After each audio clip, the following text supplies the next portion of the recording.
తులసి చెప్పిన ప్రోగ్రాం రోజు రానే వచ్చింది. ఆ సాయంత్రం తయారై ఆడిటోరియానికి బయలుదేరింది మాధవి. జనం బాగానే వచ్చారు. గబగబా లోపలికెళ్ళి ఫ్రంట్ సీట్లో కూర్చుంది మాధవి. టైం చూసుకుంది. లోపలికెళ్ళి తులసిని ముందుగా కలిసే అవకాశం లేదు, టైం అయిపోయింది. కొద్దిసేపట్లోనే అనౌన్స్మెంట్ అయ్యి తెర లేచింది. మేకప్లో అప్సరసలా మెరిసిపోతున్న తులసి నటరాజస్వామికి నమస్సుమాంజలి సమర్పించి నృత్యం మొదలెట్టింది. ఆమె అందానికి అభినయానికి ముగ్ధురాలై మాధవి అలాగే చూస్తూ ఉండిపోయింది కళ్ళప్పగించి.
నృత్య ప్రదర్శన ముగిసింది.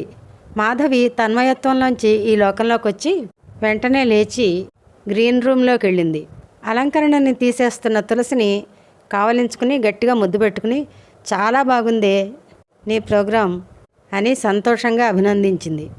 ఏంటమ్మా ముందుగా రాలేదు అని కొంచెం బుంగమూతి పెట్టి అలిగినట్టుగా చేసింది తులసి.